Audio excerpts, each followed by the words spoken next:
terminar la presentación y esto debería ser la última parte, el último video. Y pues revisamos fuerzas de Van der Waals. Nos quedaron pendientes electrostáticas, hidrofóbicas. La hidrofóbica ya hablé, fue la parte esta del efecto hidrofóbico. Déjenme borro cosas. Bueno,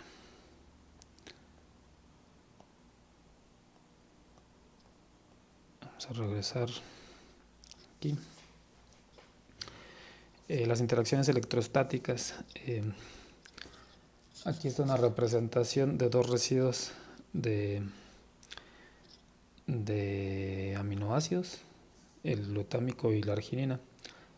Y si el pH es el apropiado, pues el glutámico está desprotonado, como está representado aquí, tiene carga negativa, y la amina tiene carga positiva, ¿sí?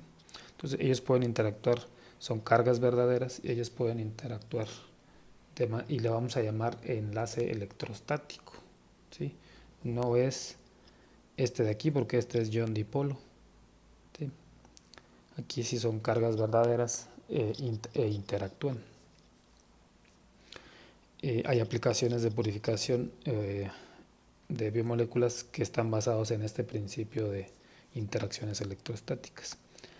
Siguen cayendo en las fuerzas débiles, lo que implica que los podemos perturbar relativamente de manera sencilla.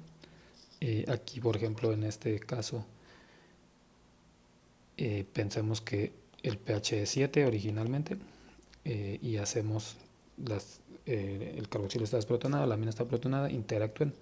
Pero ¿qué pasa si agregamos más protones a la solución? Es decir, empezamos a disminuir el pH. Pensemos que lo bajamos a 2. Lo que sabemos de especiación es que este se va a protonar. Y entonces el protón está tomando esa carga negativa, entonces la molécula ya no tiene carga negativa como tal y se rompe entonces la interacción electrostática de manera muy sencilla con el pH. Bueno, entonces puede haber interacciones electrostáticas entre la misma molécula. Por ejemplo, una proteína puede estar unida electrostáticamente a través de ella misma por residuos con cargas opuestas, o también puede hacer interacción de una molécula con otra molécula, siempre y cuando siga una teniendo carga negativa y la otra positiva, ¿sí? No discrimina, pues. Bueno, vamos a hablar un poco de potencial Z. En el video anterior hacía yo la pregunta de si el efecto hidrofóbico está favorecido termodinámicamente, algo debe prevenirlo si no todo estuviera unido hidrofóbicamente. Y es lo que está representado en esta diapositiva. Aquí hay moléculas que están en solución, y están representadas dos situaciones. Si esas moléculas no tienen carga y tienen región hidrofóbica, se empiezan a unir hidrofóbicamente, ¿sí? Empiezan a chocar como está aquí y se unen y se empiezan a formar pues aglomerados. Eventualmente ese aglomerado deja de estar en solución y se va a formar un precipitado, ¿sí? Aquí voy a poner cosas que van a creerme como acto de fe, pero eventualmente las demostramos. El agua tiene mucha afinidad por algo con carga y pequeño,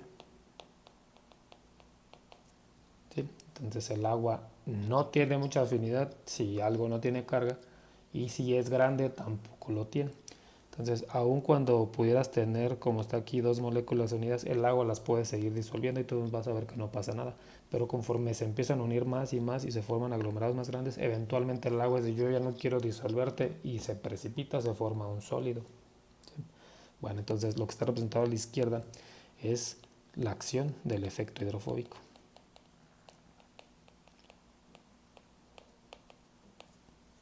¿sí? A la derecha está la misma situación, son las mismas partículas, pero tienen carga. Entonces la diferencia entre la izquierda y la derecha es las partículas a la derecha sí tienen carga, es decir, si fueran protesto pudieran ser proteínas. Cuando está sin carga, el pH pues, es igual al punto isoeléctrico de la proteína. pero si nos alejamos pensemos que nos subimos en el pH y entonces tiene carga negativa la proteína.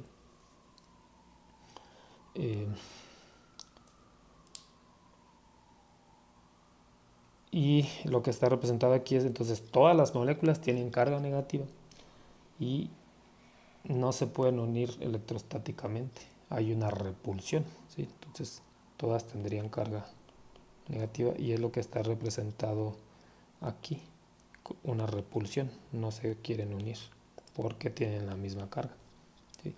Entonces, aun cuando se pudieran unir hidrofóbicamente como pasó acá, pues resulta que lo que la está contrarrestando es que es algo electrostático, hay una carga negativa que todas comparten, todas las moléculas, y es lo que las permite que se mantengan separadas unas de otras. Mientras más carga negativa tengas, mejor te mantienes separado, y viceversa, si esa carga se empieza a perder, pues pasamos de esta situación a esta. Y entonces entra el efecto hidrofóbico. El efecto hidrofóbico está latente, está esperando que cometas un error para entrar él, ¿sí? Hay situaciones otra vez, dependiendo de, de la aplicación, donde a lo mejor en una aplicación tú quieres estar así y en otra quieres estar así, ¿sí? Entonces ahí veremos en el curso, a lo largo del curso, las dos situaciones. Bueno, lo otro que está representado a la derecha es un halo. Ahí, como ven, hay un halo. Este halo lo voy a dibujar aquí en verde. Hay un halo que representa la protección que tienen las moléculas por la misma carga que comparten. Mientras si fuera todavía más negativa, ese halo pues estuviera más grande y protegería más a las moléculas de que se unieran por el efecto hidrofóbico, ¿sí? Una medida indirecta entonces asociada a esta carga es esto que se llama potencial Z, ¿sí? Entonces déjenme borro mi rayadero y vamos a pasarnos aquí. Aquí está otra vez la misma, aquí está nuestra proteína, en este ejemplo pues tiene carga negativa, ¿sí? Originalmente la proteína, pensemos que no tiene carga, está en solución, pero está en una solución donde hay iones y entonces tenemos una gran cantidad de iones alrededor, pero la solución ya sabemos que es neutra, entonces debe haber también el mismo número de iones negativos y eso pues puede extenderse alejándonos de la proteína, ¿sí? Entonces lo tenemos en solución, no tiene carga y los iones, la cantidad de iones positivos es igual a los negativos. Si nosotros hacemos que ahora no, ahora tiene carga negativa, pues ¿qué es lo que va a ocurrir? Lo que va a ocurrir es entonces que esa carga de mi molécula negativa empieza a atraer las cargas positivas. ¿Cuántas? Pues mientras más carga negativa, pues va a traer más cargas. Y eso es lo que está representado acá a la izquierda, esa situación donde ya se acercaron las cargas positivas a neutralizar a nuestra molécula y es esta capa que está aquí. Eso en rojo tiene un desbalance de cargas. Originalmente, como ven, pues éramos neutros, pero ahora la molécula atrae cargas positivas y crea un desbalance en la solución de cargas, ¿sí? Acá se forma entonces esta región.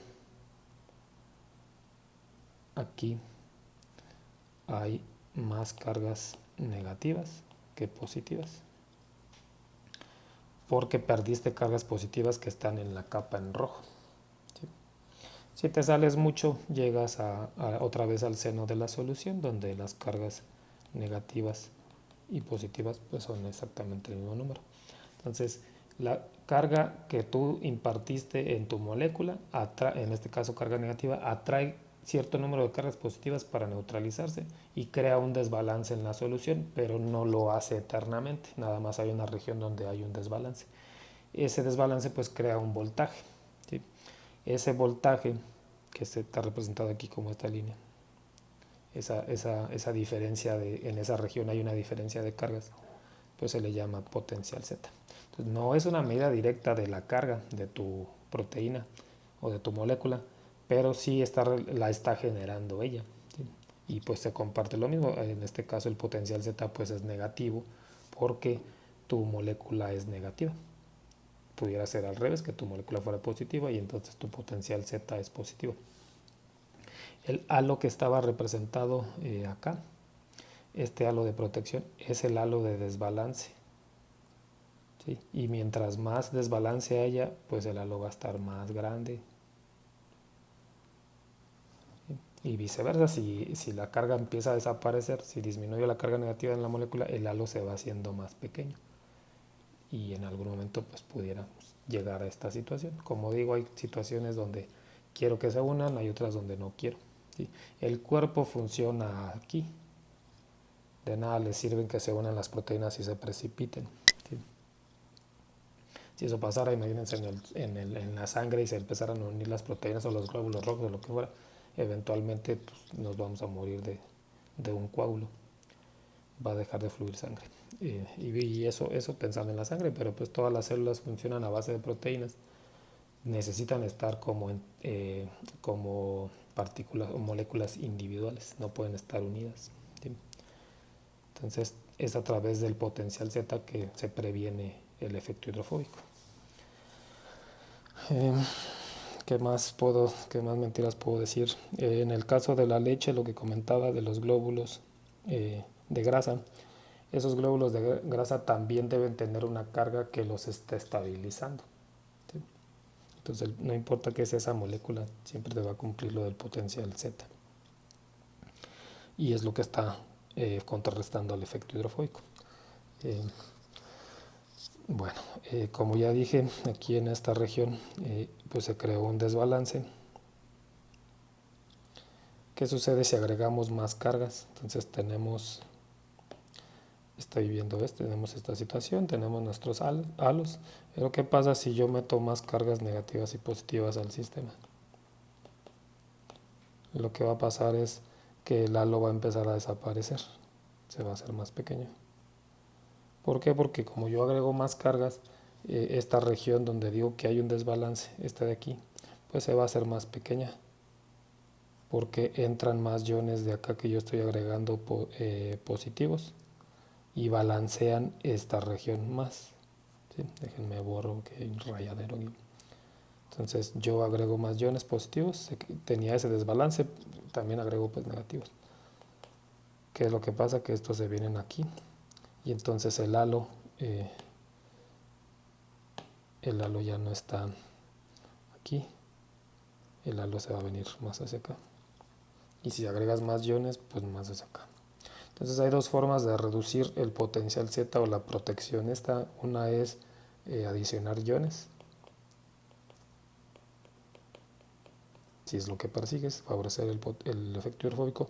O también pudieras decir, pues voy a quitar la carga, la voy a anelar, voy a subir el pH y cancelo la carga y desaparece el halo. Bueno, sigamos. Otro tipo de interacción que no está ahí en la clasificación de fuerzas son las interacciones de coordinación.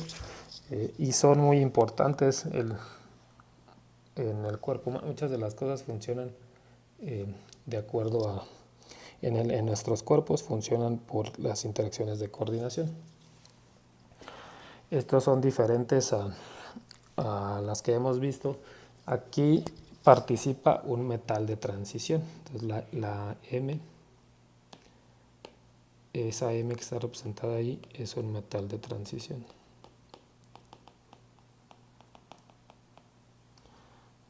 Esos metales pues son el cobre. Bueno, no es un metal, es un ion metálico.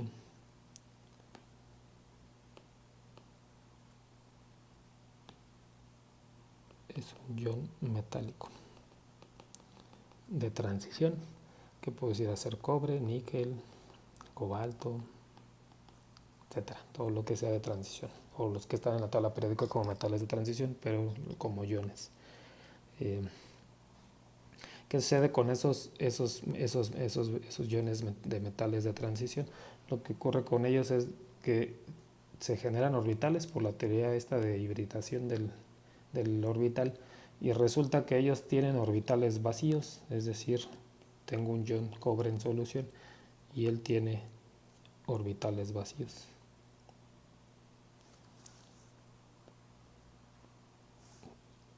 Pudiera tener 6, 4,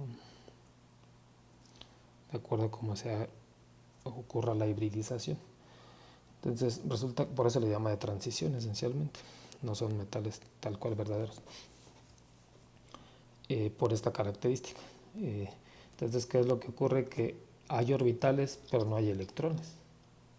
¿Sí? Entonces él puede, en cada orbital, él puede recibir un par de electrones. Entonces, ¿qué pasa si tomamos ese ion metálico y lo contactamos con la molécula que está aquí representada en negro, que es el EDTA? Lo que ocurre es, así como está la molécula, es esta carga negativa del carboxilo, pues no es otra cosa que son 2 electrones. Y esto mismo también son 2 electrones.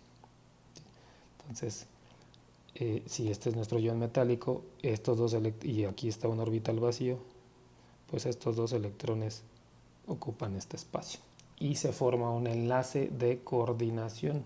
Es completamente diferente a los anteriores. ¿Sí?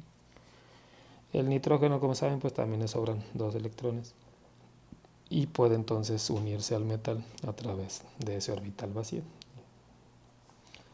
Esta molécula en particular puede ocupar los 6 espacios que yo dibujé acá. 1, 2, 3, 4, 5, 6. Él puede aceptar 12 electrones y formar 6 enlaces de coordinación.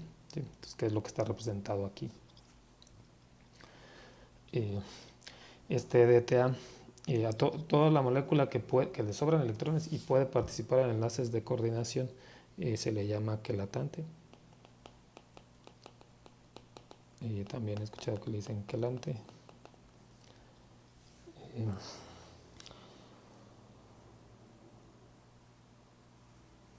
En el cuerpo, el oxígeno que respiramos todos se transporta por enlaces de coordinación y son reversibles, son débiles también. Otra vez, si aquí tenemos ya la unión, ya se unió el EDTA se unió el EDTA con el ion metálico y yo agrego protones al sistema, pues ya sabemos que este protón pues compite por el par de electrones y protona, vamos a poner otro, protona a este. Y se pierde entonces la carga. De hecho, el protón no es otra cosa que un orbital vacío. Entonces toma los electrones y se rompe el enlace de coordinación. Esos electrones los toma el protón y se une protón al carboxílico. ¿Sí? Entonces se rompe esa interacción. Entonces con el pH es suficiente, bajando el pH perturbamos la interacción. ¿Sí? Muchas enzimas en nuestro cuerpo tienen de cofactores metales, y si tienen cofactores metales es porque de alguna manera está participando como sitio activo o es parte del sitio activo, y ese metal la mayor parte del tiempo está unido por enlaces de coordinación. Hay una aplicación de purificación de proteínas completamente basada en esta interacción, que como ya dije es reversible. Y finalmente pues están las hidrofóbicas. De aquí pues no voy a hablar, ya hablé mucho de ello, pues nada más si tienes cosas hidrofóbicas pues siempre se buscan unir, ¿sí? E interactuar.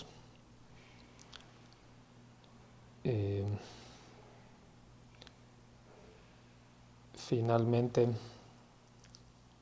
tenemos la bioafinidad. Déjenme ver qué más hay aquí. Bueno, antes de pasar con bioafinidad, déjenme, voy a hacer unas preguntas aquí, las voy a dejar escritas aquí. La primera pregunta es, de la actividad que hicimos, establecimos que los azúcares son altamente solubles en agua, son muy hidrofílicos. La celulosa es un polímero. de azúcares, ya no recuerdo si es de glucosa, digamos que de azúcar. Porque entonces no se disuelven los árboles cuando llueve. ¿Sí? Aun cuando le quitemos la corteza exterior, que es muy hidrofóbica, obviamente el árbol pues el árbol es inteligente, coloca una corteza que es altamente hidrofóbica para que el agua no entre. Pero aún en los árboles que se les cae la corteza y exponen a la celulosa, no se disuelven aunque llueva. ¿Por qué no se disuelve si esencialmente es azúcar? ¿Sí? Y algo de esto investiguen por su cuenta. Y la respuesta tiene que ver primero con tamaño de esta celulosa, y la otra tiene que ver con la unión hacia la fuerza. Los grupos alcohol o los grupos OH de estos azúcares van a poder interactuar con otros grupos OH por puente de hidrógeno.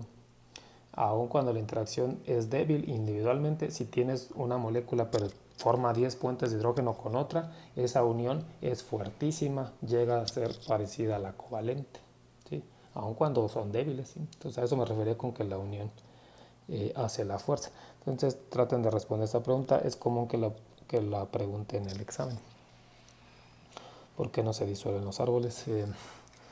¿Qué más pudiéramos pensar? Esto por un lado, pudiéramos pensar por qué las células son una bicapa lipídica, o tienen más bien, bueno, sí son una bicapa lipídica. Si la vemos pues de afuera, no de la parte interna de todo lo que tiene, nada más es, si veo la célula digo, mira, tiene una membrana que es una bicapa lipídica. ¿Por qué? ¿Por qué la célula debe organizarse como una bicapa lipídica? Entonces piensen también esto, tiene que ver con el efecto hidrofóbico de lo que estamos hablando aquí. ¿Qué carga tienen las células? ¿O las células tienen carga?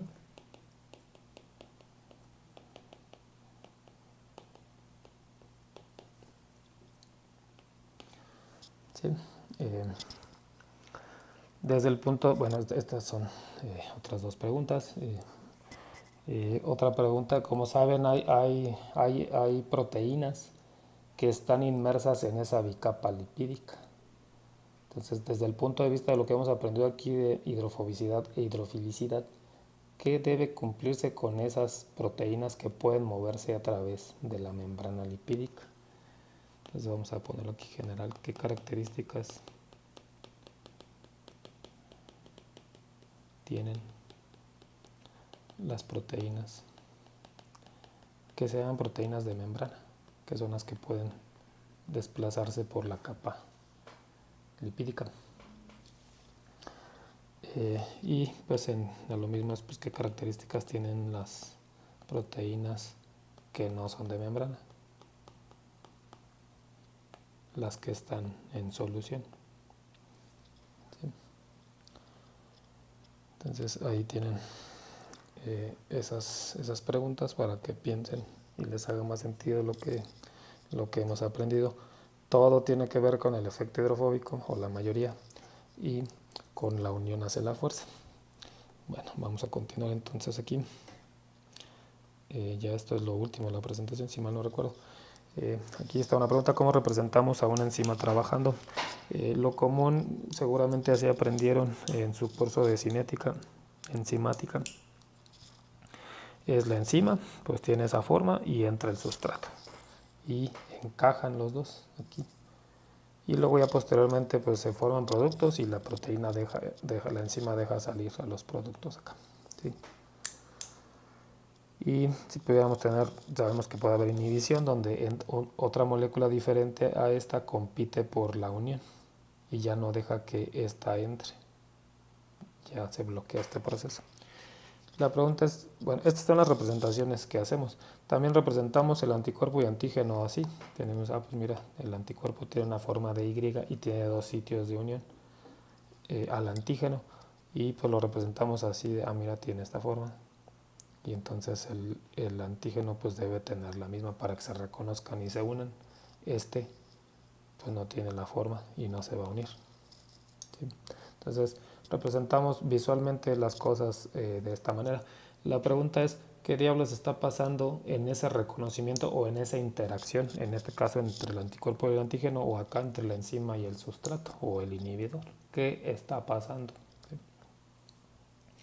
Las fuerzas que participan, lo que está pasando son las fuerzas que hemos visto, ¿sí? Las de rango corto, las que puedo perturbar. Entonces ahí está. Pueden participar todos: enlace electrostático, puentes de hidrógeno o Van der Waals en general, interacciones hidrofóbicas y enlaces de coordinación. Aquí hay algunos ejemplos. Aquí voy a estar viendo primero esta de la izquierda. La aldoxima es el sustrato. Este es una enzima, no recuerdo cuál es. Entonces ahí está el sustrato y todo lo que está que no es la aldoxima. La aldoxima es, voy a rayar esta, es esto que está aquí. Es esa molécula pequeñita que está ahí. Y todo lo que está alrededor son residuos de alguna proteína con la que está interactuando la aldoxima, ¿sí? Entonces aquí les pone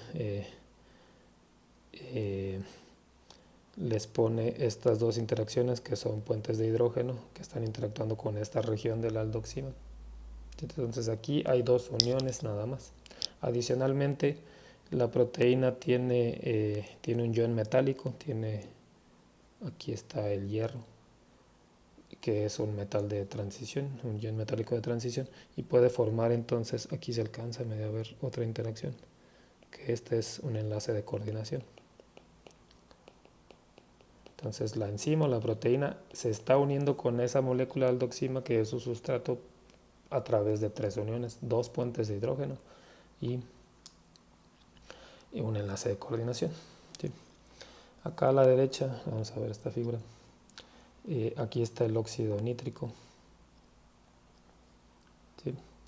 Y también se está haciendo unida a una proteína. También lo que no sea el óxido nítrico pues son residuos de la proteína. Entonces pueden ver que aquí hay un residuo de aspartico, está formando un puente, aquí un puente de hidrógeno, y también esta proteína tiene un metal de transición que es el cobre, y ese cobre como ven está interactuando con residuos de la proteína, está interactuando con residuos de histidina para sujetar al cobre, pero le sobran orbitales y aquí están entonces dos enlaces de coordinación, este y este. Entonces aquí también hay tres enlaces entre la enzima y el sustrato, ¿sí?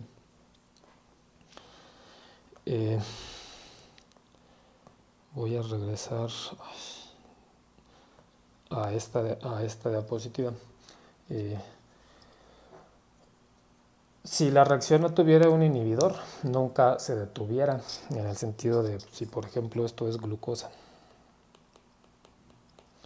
y tú la estás metabolizando y generas esto como metabolitos, si no se detiene la reacción, el cuerpo se va a acabar toda la glucosa disponible, y eso no ocurre. Lo que hace el cuerpo es que agrega un inhibidor, algo que se parece a la glucosa, para que se una al sitio y lo inactive, al menos temporalmente, ¿sí? Entonces esa unión no puede ser tan específica, o ese reconocimiento no debe ser tan específico, porque yo necesito que estas dos moléculas interactúen con el mismo sitio, ¿sí? Acá no, acá sí necesito que sea muy específico, porque si no el anticuerpo se va a andar uniendo con lo que le dé la gana, ¿sí? Entonces aquí hay un requisito biológico de esta unión debe ser muy específica, ¿sí? Entonces pasamos en el cuerpo de pues algo, pues sí hay unión, pero no puede ser tan específica. Necesito que otras moléculas compitan. Y acá no puede competirle nadie, se tiene que unir específicamente a esto, ¿sí? Entonces la diferencia está, aquí está un ejemplo final de esto de las uniones. Entonces aquí hay ejemplos de enzima sustrato, tres uniones. Aquí está otro ejemplo, la proteína se llama vidina y a lo que se está uniendo se llama biotina. La biotina es esto que está aquí, eso que aparece ahí en negro, eso es la biotina. Déjenme borro. Eso es la biotina. Y todo lo que no sea biotina, pues son residuos de la proteína. Este es residuo de la proteína, todos estos son residuos de la proteína. Por aquí está un triptófano también. Entonces, déjenme cambio color.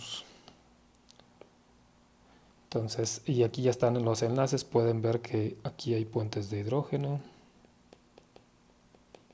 Otro puente de hidrógeno acá. Otro puente de hidrógeno con este azufre. Aquí hay una interacción hidrofóbica entre esta parte hidrofóbica de la biotina y el residuo de triptófano hidrofóbico, al menos la región hidrofóbica. Más puentes de hidrógeno. Vamos a contar las interacciones. 1, 2, 3, 4, 5, 6, 7. Esta de aquí hidrofóbica. Hay 9 interacciones. Hay 9 uniones entre la vidina y la biotina. ¿Sí? Entonces pasamos de este ejemplo de 3 uniones a este de 9. ¿Sí? Esta es la interacción, la vidina-biotina es la interacción más fuerte que ha encontrado el hombre en la naturaleza. ¿Sí? Entonces, bastó con tener 9 enlaces para que la interacción fuera altamente específica. La vidina no se va a unir a otra cosa que no sea la biotina. ¿Sí? Y dependimos entonces, también aquí está el concepto de la unión hacia la fuerza, aquí en esta parte, en el reconocimiento de a qué moléculas te unen. ¿Sí? ¿Cómo se representa matemáticamente eso? Pues sigue, aquí faltan cosas, aquí el receptor más ligando, se forma la unión, este es el receptor, este es ligando. En el ejemplo este último, pues esta es la vidina y esta es la biotina. Y sigue siendo una reacción que es reversible. Está caracterizado por su propia constante de equilibrio. Y también es común que haya el inverso de esa constante, que se llama constante de disociación.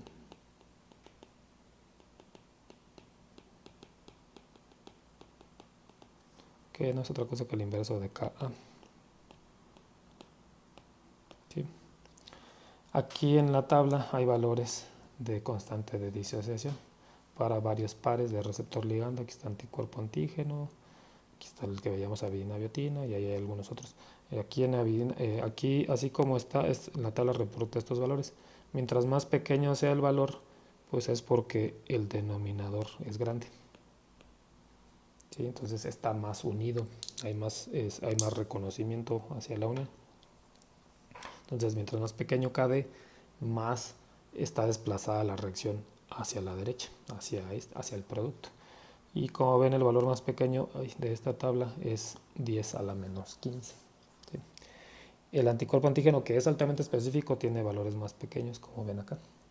Y aquí debe estar la enzima de sustrato, que son los valores más grandes en esta tabla. ¿Sí? Y eso se traduce entonces a tienes pocos enlaces entre la enzima y el sustrato para que pueda haber competencia. ¿Sí? Entonces, esas constantes establecen qué tan específica es el reconocimiento y se traducen, mientras más específico, más enlaces se están formando entre el receptor y el ligando. ¿Sí? Y eso es todo lo que de toda esta parte introductoria. Como dije otra vez, vuelvo a repetir, todos estos conceptos deberían de estar familiarizados con ellos. ¿Sí? Si no, pues me pueden preguntar dudas. Espero que sea más un repaso que otra cosa. Aquí se acaba entonces la parte introductoria del curso. Ya el siguiente video comenzamos con el curso de bioseparaciones en sí.